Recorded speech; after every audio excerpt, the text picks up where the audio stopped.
My CD ROM bin doth overfloweth. That's the boards from the CD ROM. So let's go ahead and get ourselves a box ready for board sort. Did y'all see this? One of my viewers sent that to me. That's so cool. See, I got the little shark back there.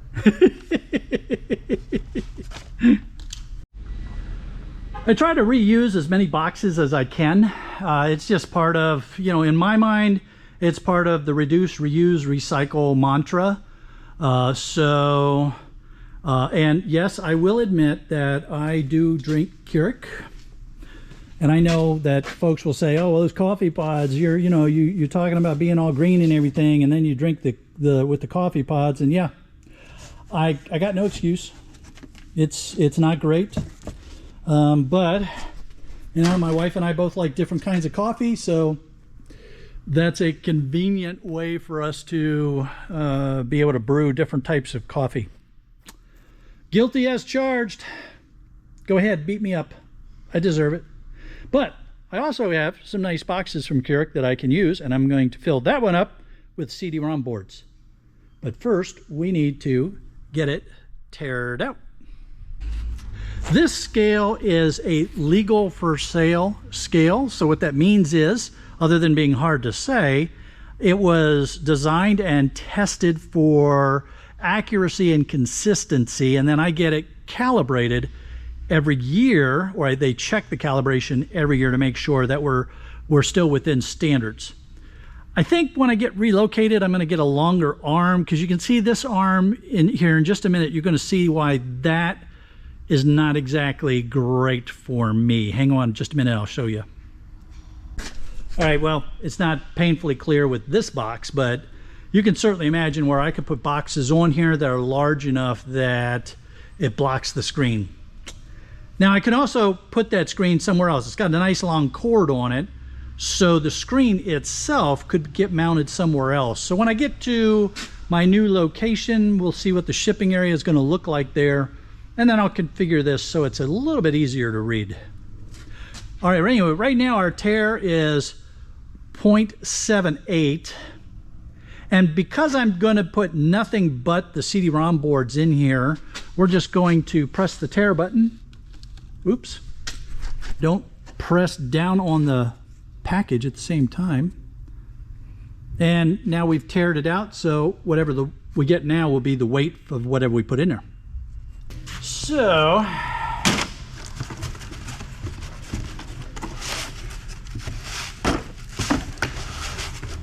I like to try to pack things in here as tight as I can, and one of the things that I try to do is these full-size boards, I try to stack them one on top of the other as I find them, and I alternate, you know, one side that so that is up, down, up, down. It just helps them to fit in much tighter. These other half sizes can then get put in however they fit the best. Of course, the whole idea here is to be quick but efficient in the pack. Quick but efficient? Efficient in packing, but what am I trying to say here? What am I trying to say here? I want to pack it as tight as I can, but I don't want to take forever trying to pack it. Well, that's what I'm trying to say. Put the small ones down here because those can come in handy sometimes. This one broke when I was taking it off. That's no big deal. I just put it in there like that. It's all one board anyway. That was an older, you may have seen me when I scrapped this. This was an older CD ROM. That one was kind of cool. Yeah, so now we keep alternating these on one place, and then these other half ones and smaller ones we fit in however we can.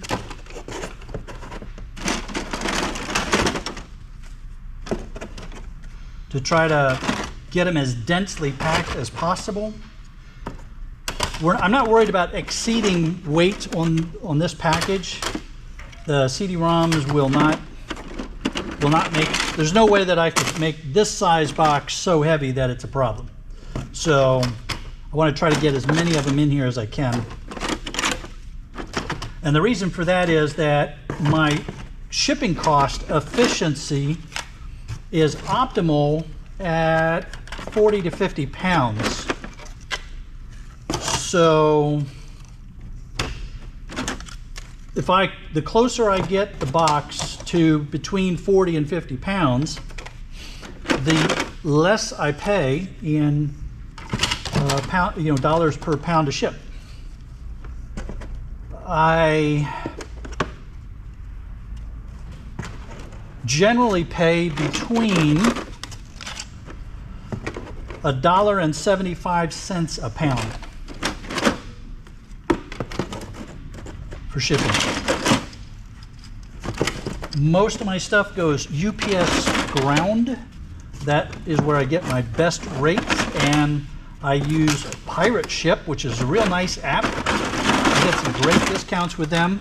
I'll show you here once we get this all done. I'm gonna go through the whole order process with Board Sort, and I will show you with Pirate Ship how the app works. It's open to anybody, so I recommend that you take advantage of it. It's a great way to get some real good rates on shipping. I always like to set these little cards aside for stuffing into weird slots. Like right now, there's a slot going down the middle of this board, of this box, and so I can stuff some of these guys down inside of there. Get a little more weight going in here.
That when whoever opens this up at Board Sort is going to see all these little things, and they're going to go, oh yeah, come on, really, Shark? Come on. All right, that's a good box. Let's go get this weighed up. Look at that. That's going to be awesome. That's going to seal up nice and tight when I ship it. That is a really good box. So you can see it still says net, so the tear is still there. It didn't power down, so the tear is still involved. So we've got 18.16 pounds. This is going to be closer to $1 a pound box here, unfortunately. Oh well, not much we can do about that. I could, and I've done this before, take a box like this and put it in a larger box like one of those, along with a bunch of other boards, and that would get me closer to the 40 pounds, 40, 50 pounds that I'm trying to get to. So, you know what? I think maybe we do that because we have quite a few slot processor motherboards. So we could do, I think we're gonna, all right, I'm gonna check. I think we can do one of my larger boxes with the slot processors and the CD ROMs. Yeah, let's try that. For the larger boxes, I have ordered in the past, and I have some here, special ordered boxes, not special ordered, but, commercial bought boxes, new. The reason I've done that is because you see the size here, 20 by 14 by 12. That size is close to the maximum size that you can send through UPS and the US Postal Service without incurring a large volume penalty. You can always ship larger boxes, but then there's a fine, a penalty, some additional charge for it. I try to keep them, in a box, not much, either this size or maybe a little larger if I get the little larger boxes. and I try to keep them under 50 pounds. And that way I avoid some of the large size or overweight penalties that go along. All right, I zeroed out that tear from the CD ROM boards. Now you're going to see why I've got a little bit of a challenge with this particular setup. Yeah, this didn't, I'm going to have to do something about this when we relocate. It's not the end of the world, it's just a little inconvenient. I'm not going to tear this because I'm going to have mixed load in here, but I'll just make a note on the leaf that it's 1.59 for the tear. Now, what I'm going to do is I'm going to pack this, and then I'm going to take this out and then weigh it again so I can get the weight of the boards that I'm putting in here. But I want to make sure that I can fit everything in here, so I have to keep this in here right now so I know that everything's going to fit in this box. So here are my slot processor motherboards. And I'm hoping that we're all going to fit like one big happy family.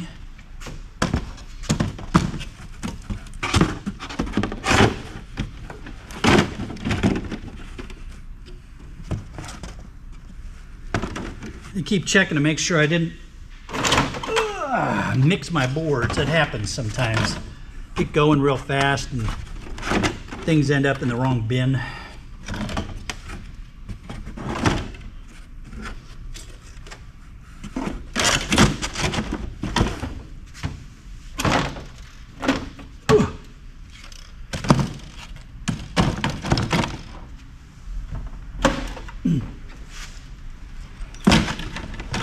All right, this box won't fit over here, but it will fit here. And that's another space that would have had to have been fixed anyway, so that's good. So now we'll see what we can put in here. I've got some RAM, I've got some RAM bus, and I've got some hard drive boards. Right now what I'm trying to do is just, instead of just shoving a bunch of paper in here, I want to actually see if there's stuff that I can ship that will have some value for me. I don't have enough RAM to fill up this box or shielded RAM, so we're going to jam a few things together here, do a little fish wrapping.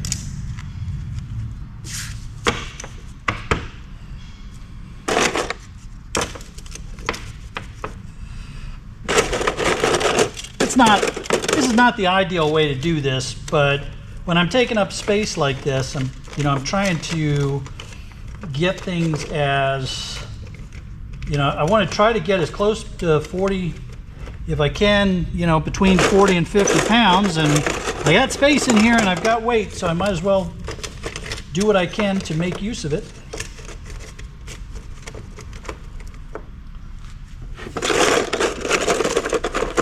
I used to have nice big long sheets of packing paper, used it all up. So I'm hoping that this paper that I found in a printer will serve me for some of this.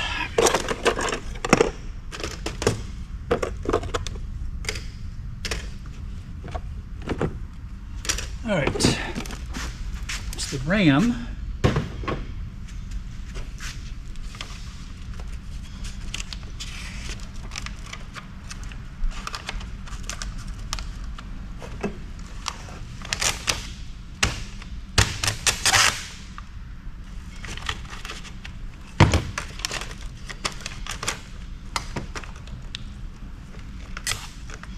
Come on, get on there.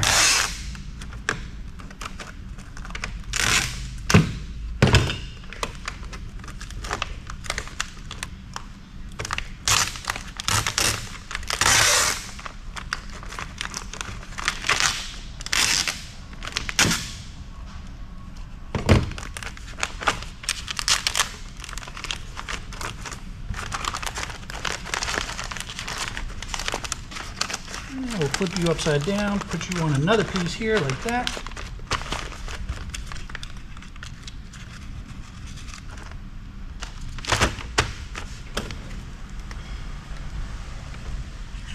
Gold RAM 1.48.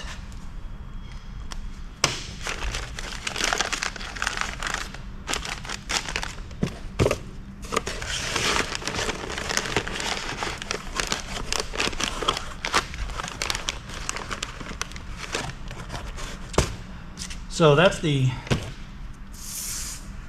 gold RAM. And then because the gold RAM is so nicely packaged, we can put the shielded RAM in separate. So I'm going to re-tear this.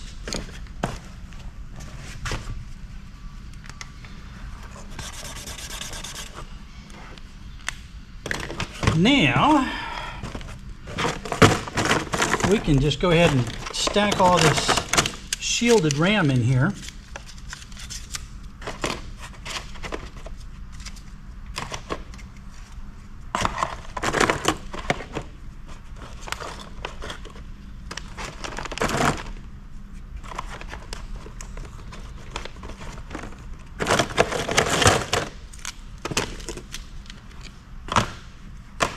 And I've had folks that have said, hey, why don't you just take the shielding off?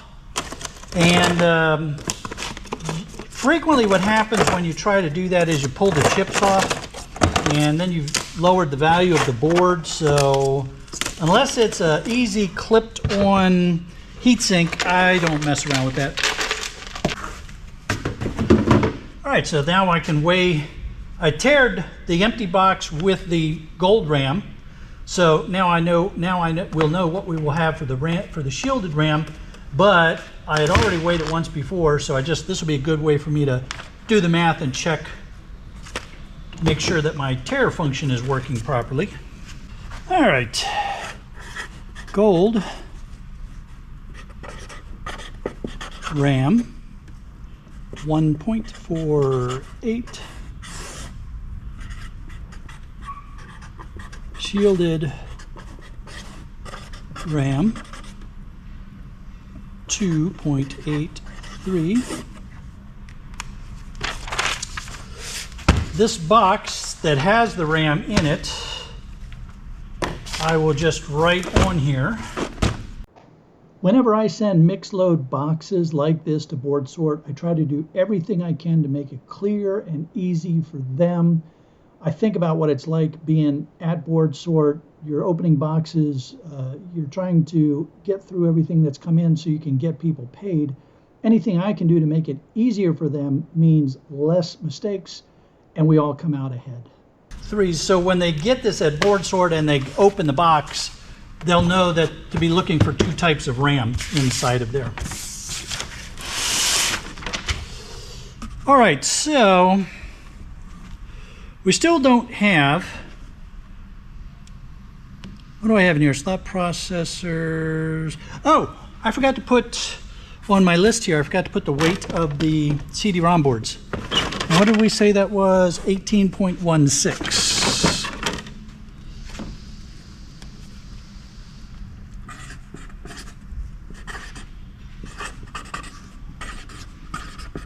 CD ROM boards 18.16.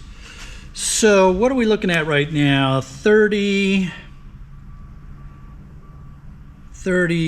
34-ish, 35-ish pounds. I don't really have much else that I can put in here that is, going to be able to take up some of this space that would have any kind of real weight to it. I don't think. Let's see if I have some more small boxes. All right, this little box fits really nice here, and then the only thing I have to do is pack up that space. So now what can I put in this little box that'll have some weight to it and some reasonable value? So I decided to go with pinless CPUs. They fill up almost the whole box. 5.34 pounds of those. And we'll slap a little piece of tape on here.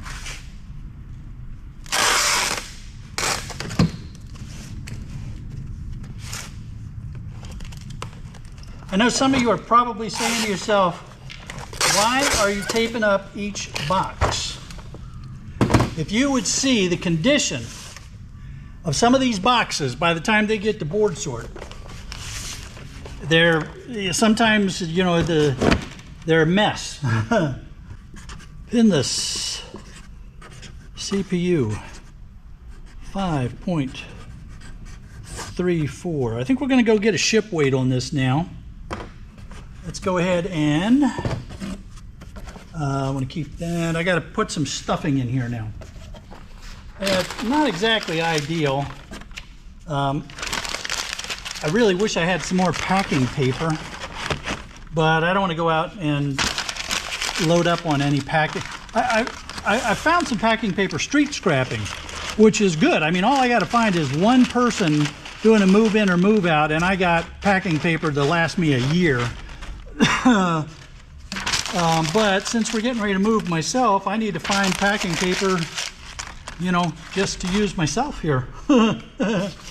This paper was in a printer that I picked up, so this should do reasonably well. I think that'll be sufficient.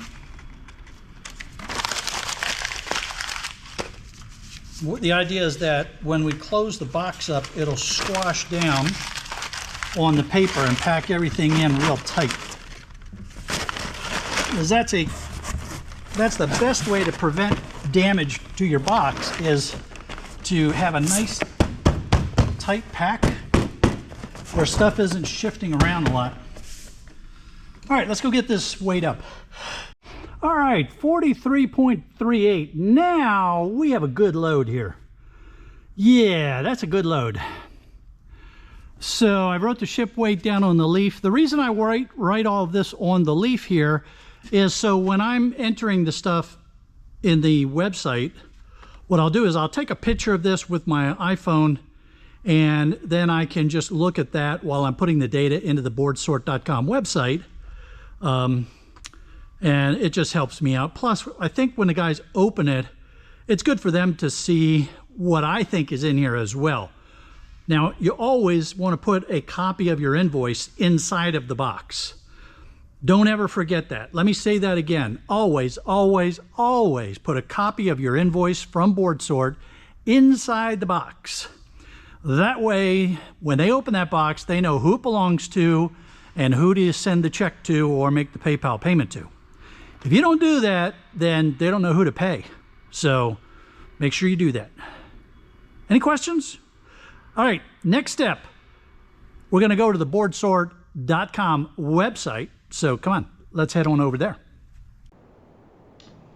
All right, well, Chris has made some recent changes to the BoardSort web page. You can see I'm on their homepage here, boardsort.com. I'm logged in as Shark Scrapper.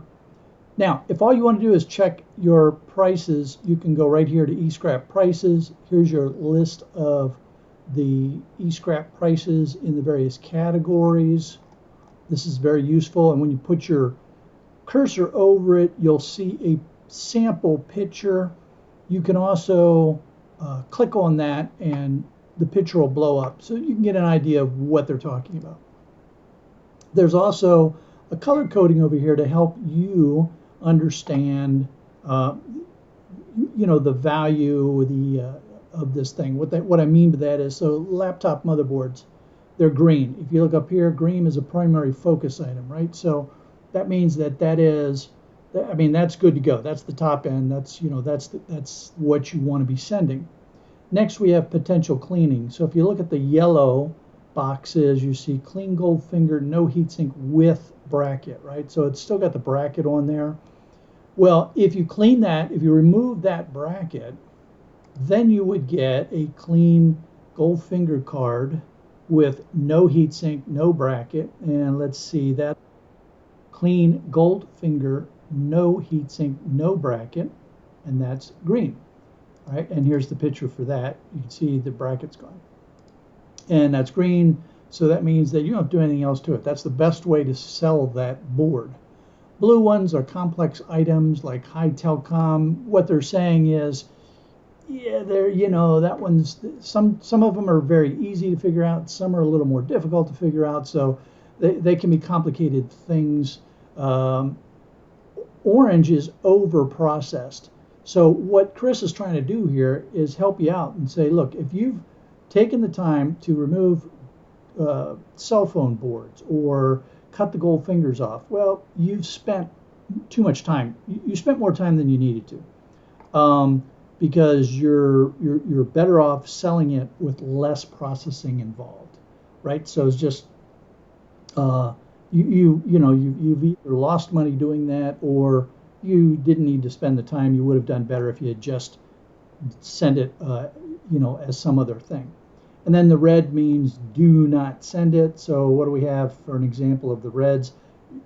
Lithium ion batteries. So yeah, don't send lithium ion batteries. In fact, if you send a laptop battery with no tape on it and no swelling, they charge you 50 cents a pound. All right, so that's the color coding, and this is where you can check your prices.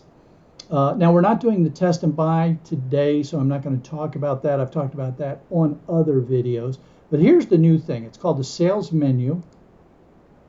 When you go to this sales menu, here you see sell, scrap, test and buy, and invoice list. Now, I am going to have Chris come up on a live stream at some point in the future, and he's going to take us through all the details of this, everything that he wants. We're working on putting a live stream together for that. But what I want to talk about is just the sell scrap tab here. So when you click on that, if you've been selling to board sort, you've seen this already. It's a little bit different look and feel to it, but otherwise it works exactly the same. And rather than take you through every little thing that I've got in this box, here's an example. Oh, and this is going to be a really good example. So you remember that one of the things that I put in this box were slot processor motherboards. So if you look down through this list, you don't see slot processor motherboards. You've got large socket motherboards, but you don't have slot processor motherboards. That's because Board Sort buys those as large socket motherboards.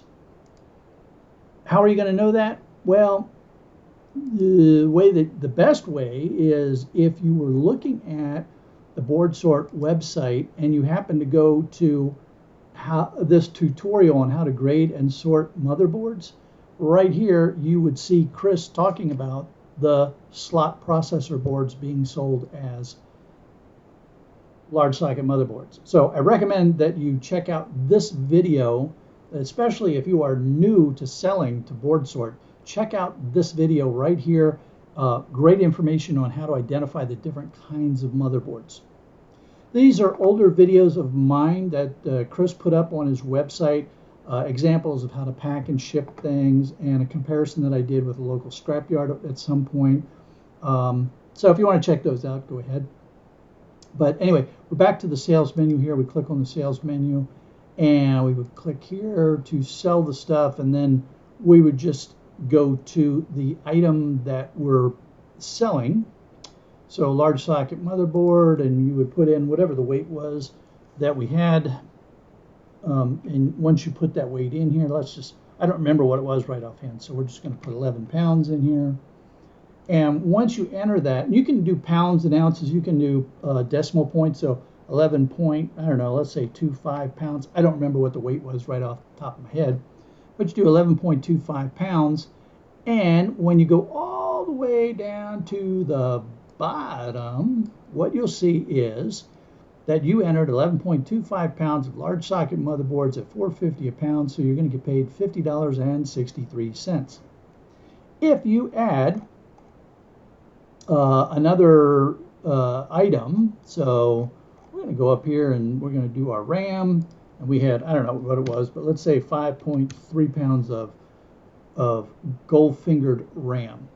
And then if we go down to the bottom, you'll see we now have two items listed.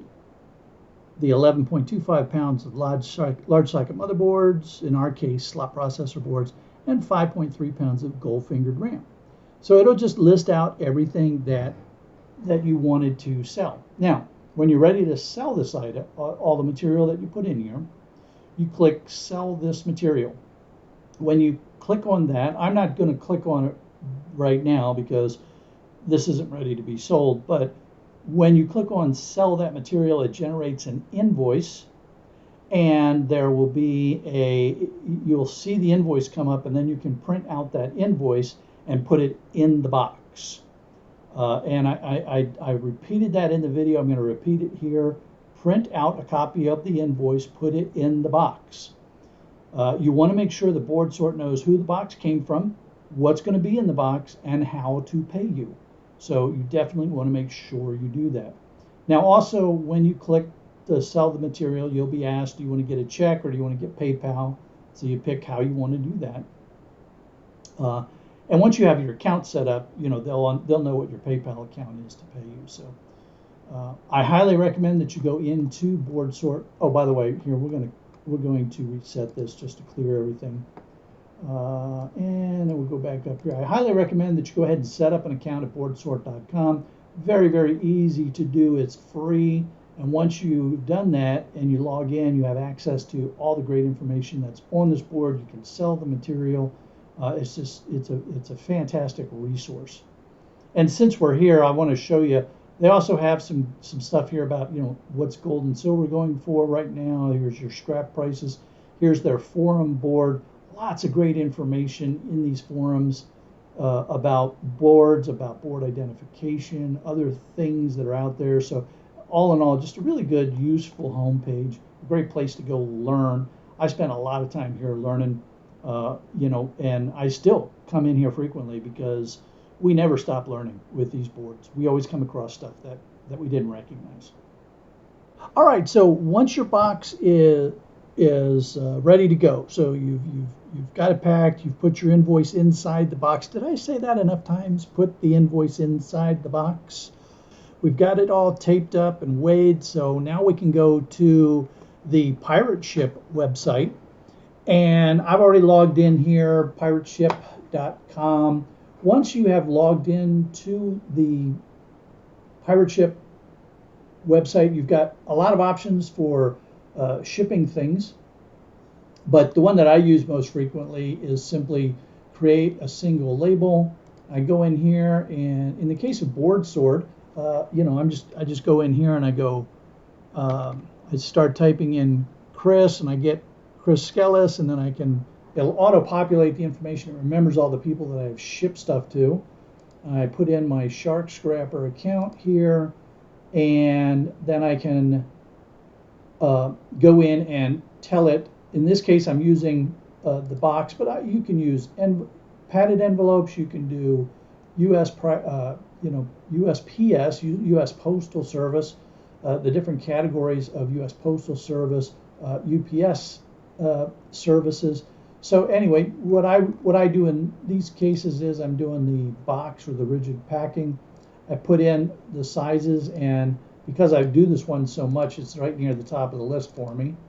And you know, then we put in the weight. Let's see, what was this? 43 or something like that. I'm just going to, for example purposes, I'm going to say it was 43.5 pounds. You can check if you have any of these special things that you need to do. I don't for this case. And then you click on Get Rates. And it'll come over and it'll give you your rates. Now, you can also change, right? I've got it set for least expensive. But if you did specifically want to use U.S. Postal Service over UPS, you can click on one or the other, and it'll give you options here. So if I wanted to switch to USPS, it would cost me $29.48 more. So very useful site, very deep discounts here, I have never been able to beat these discounts, whether it's UPS or U.S. Postal Service. So highly recommend that you use this service. Pirate Ship. They're also really cool people. I mean, their emails are funny. They pretend like they're talking pirate talk and stuff. So good folks to do work with. Once you've got this all in and you've decided what you're going to use, then you can go buy label. And I'm not going to do that because this is all set up. This would purchase the label for me, so I'm not going to do that. Then you get your invoice, and then you can print out the label, and now you've got the box ready to go. You put the label on there, and you just drop it off at your closest UPS or post office location. You don't have to get it weighed again or anything like that. It's good to go. They'll scan it in and they will give you the receipt. Now, one of the things that is interesting, and I've looked into this, is if your scale is off a little bit, don't worry about that, because when it goes through their processing center, it will get weighed again. And if the weight or size is in gross error, then they'll just bill back into Pirate Ship a difference, and Pirate Ship will let you know that there's a difference. Now, if you do this too much, I mean, if you're really trying to get away with something, you can get in trouble. But the system accounts for there might be some errors. I've never had a bill back error in all the years that I've been using this, but that's the way it would work. So if your scale went wonky, and you were off by 5 pounds or something like that, they have a way to account for that. And then they have a lot of information here about the rates. You can get reports if you're doing this for your business and you want to see reports on who you're shipping to, how much it costs you to ship to certain customers, all these kind of things. So lots of great information here to help you use this as a business tool. So again, I highly recommend this. Now, I also have a FedEx account, but every time I compare FedEx with UPS, UPS it comes out to be the better method for me. So I hardly ever ship using FedEx around. Sometimes I will use the U.S. Postal Service flat rate boxes, because you can put a whole lot of stuff inside. I mean, you can go up to 70 pounds in the large flat rate box, and it's the same price, by zone. So, it all depends on your best avenue to ship things. And this site is very good for helping you figure that out. Highly recommended. All right, we're not going to ship this, so we'll just log out and it will cancel this out. It might give me an email telling me, hey, are you going to finish this order or something like that. But so pirateship.com, a great place to do business. Wow, that was a lot of information. Hey, feel free to come back and check out snippets of this video as you need to, as you're packing boxes, as you're preparing to ship things. I know this was a lot of information here. I will get a heads up out to everybody before Chris and I do our live stream, because that's got the potential to be really interesting when Chris tells us all about the changes that he's been making to their website. He's in the process of QCing all the changes, making sure that everything's working the way it's supposed to and such. Once we are ready, I will let you all know. We'll have a real good live stream. It'll be, one of our Sunday live streams, but it'll be mostly about Chris telling us about the website and what's going on with e-waste. And it should be a really fun live stream talking with Chris. Anyway, in the meantime, I'm going to get this box done and over to get it shipped off. If you enjoyed this video, don't forget to give it a thumbs up. And there's links popping up here to take you to more of my shark scrapping content for both your entertainment and your education. And the round one in the middle, that's to help you to subscribe so you don't miss a single episode. Have a great day, everybody.